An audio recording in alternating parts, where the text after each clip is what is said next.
Audio Jungle.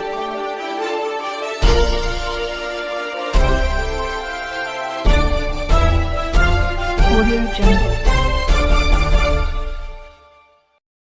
1982 में खोला गया विरायतन संग्रहालय या कला मंदिर राजगीर में घूमने के लिए प्रमुख पर्यटन स्थलों में से एक है।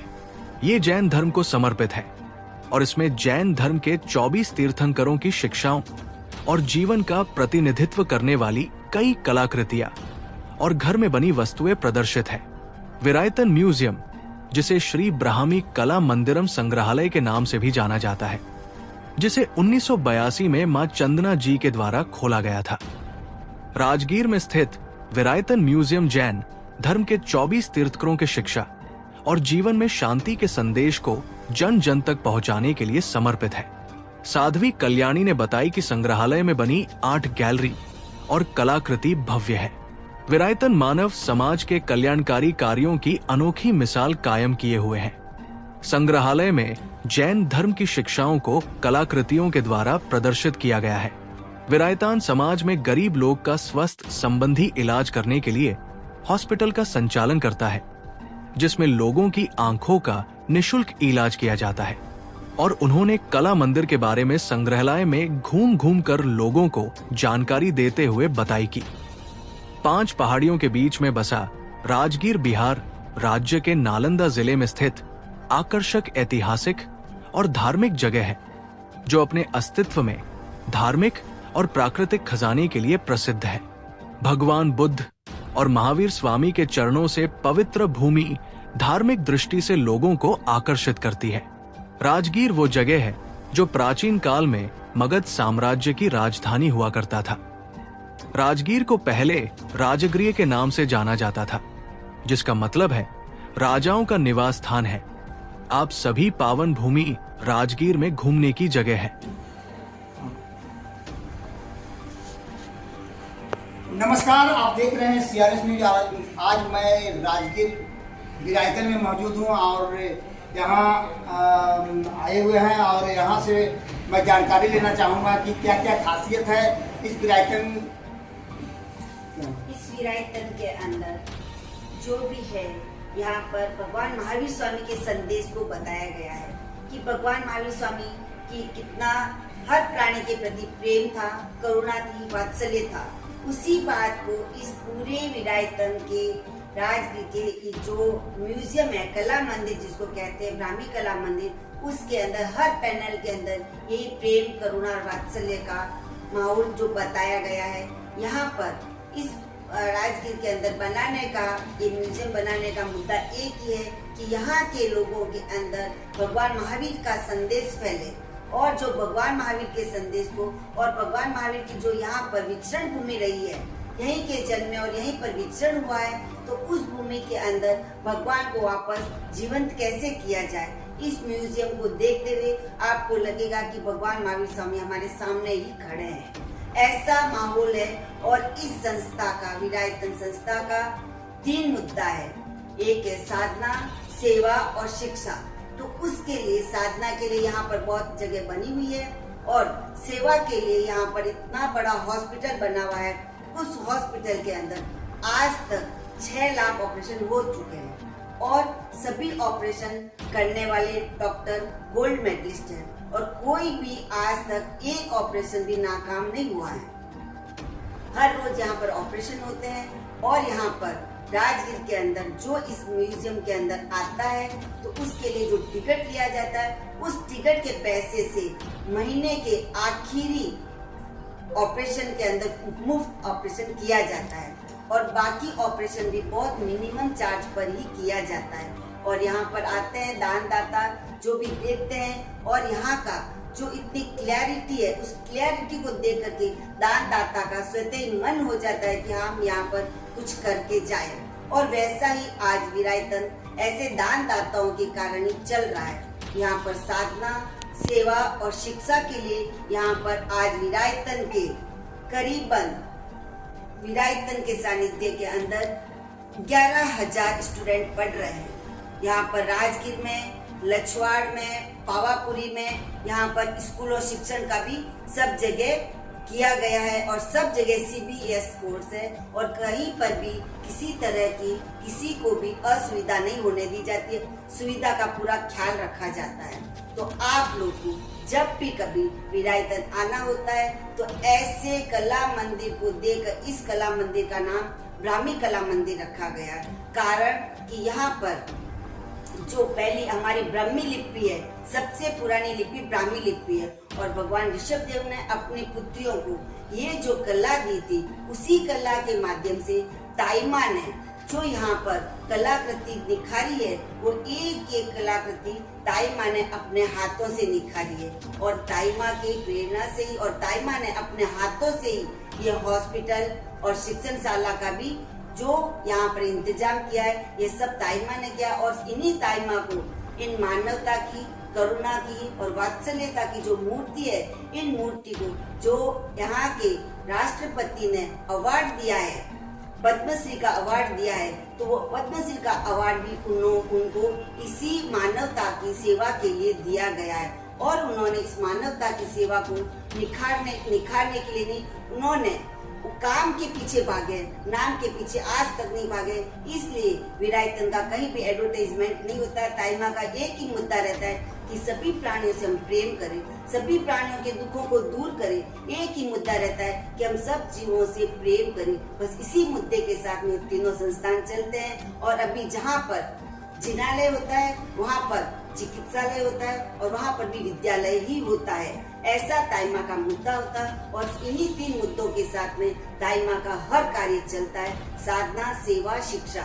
और इसी को माध्यम को ध्यान रखते हुए आज विरायतन ने इतना इम्प्रूव किया है और उसके लिए सभी आप लोगों का पधारने के लिए हम इनवाइट करते हैं और धन्यवाद। और ये है कि आँख ऑपरेशन हुआ, उसके बाद और क्या चीज़ का ऑपरेशन होता है? और यहाँ पर आंखों के ऑपरेशन के अभी इस साल ही नया डायग्नोस्टिक सेंटर खुला है। उस सेंटर के अंदर भी हर तरह की जांच होती है, हर तरह के एक्सरे, फिजियो और तरह भी एक्सरसाइज वगैरह सभी तरह के कराए जाते हैं डायग्नोस्टिक सेंटर के अंदर। और उसके अंदर भी सब अच्छी से अच्छी फैसिलिटी है और सब गवर्नमेंट रेट के ऊपर ही है, ज्यादा रेट नहीं होती है। और इतनी अच्छी फैसिलिटी होने के बावजूद भी हर पेशेंट को हर तरह की सुविधा उपलब्ध कराई जाती है।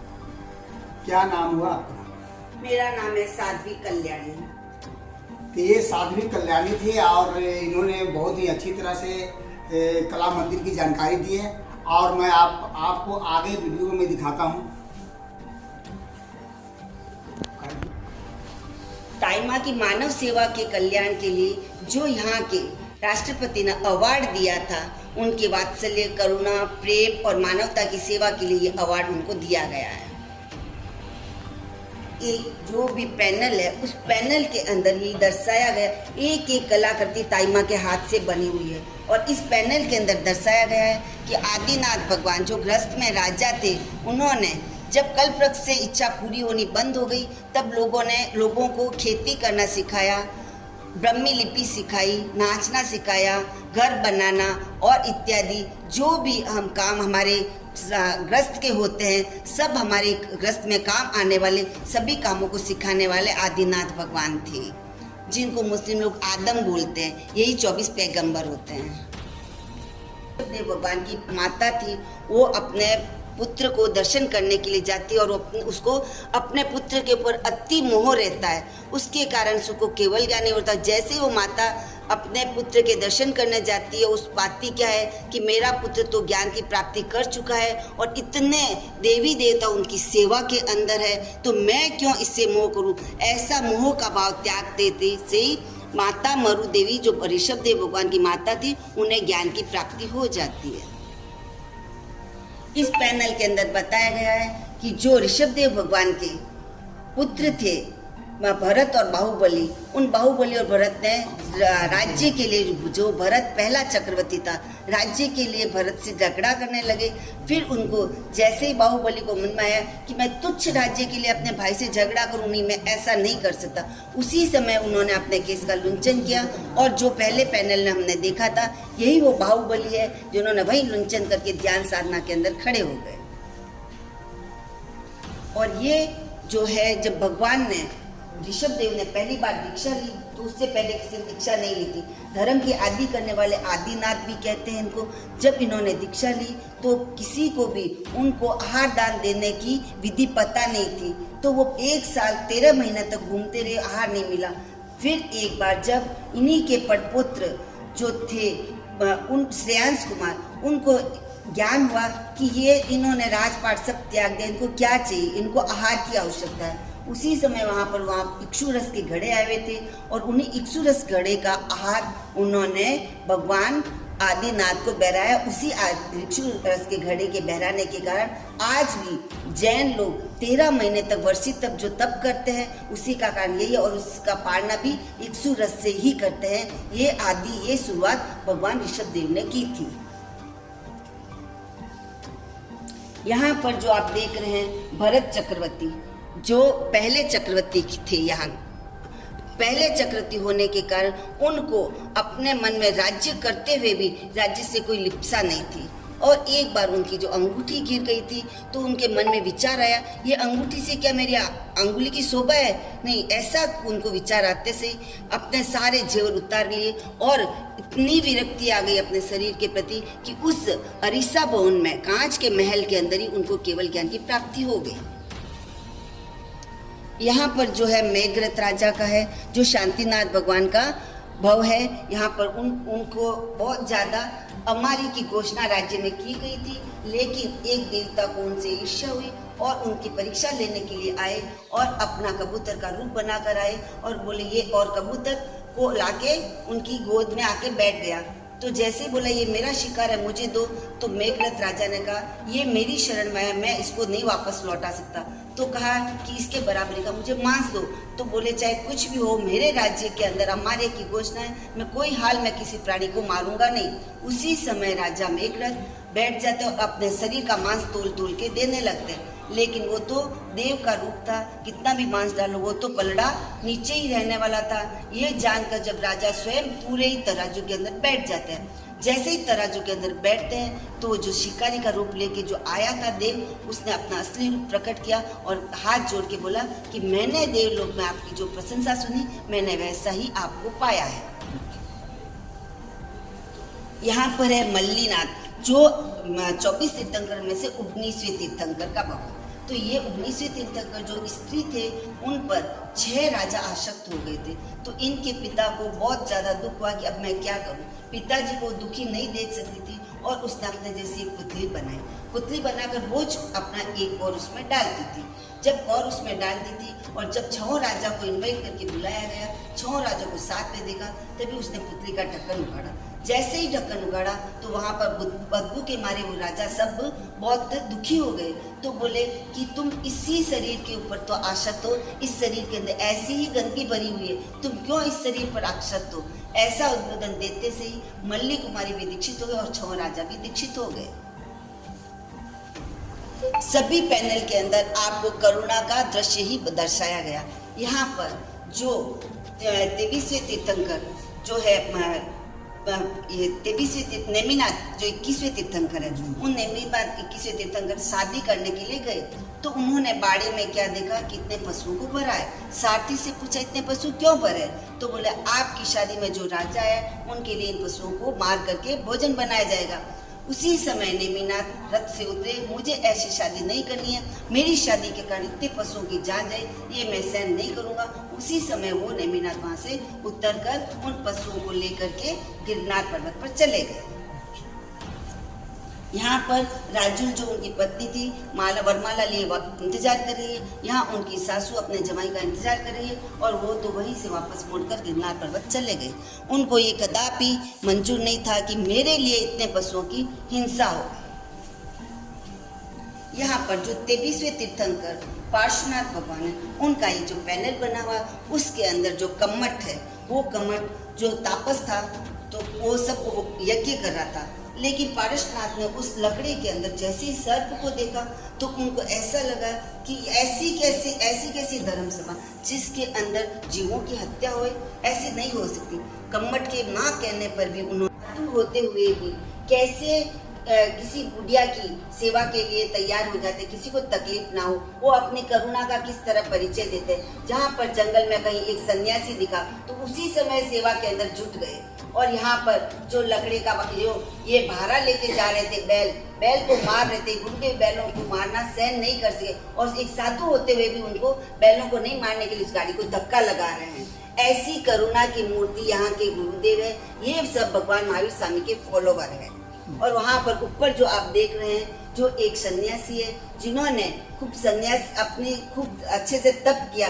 छोटे से अहम के कारण वो अपने छोटे भाइयों को झुकना नहीं चाहते थे, तो उसके लिए जो उनकी ब्राह्मी सुंदरी बहनें साधुयाँ थी, उन साधुओं ने आकर उनको उनको ज्ञान कराया कि आप अहम के ऊपर टिके हुए, आप इस अहंकार से नीचे उतरिए।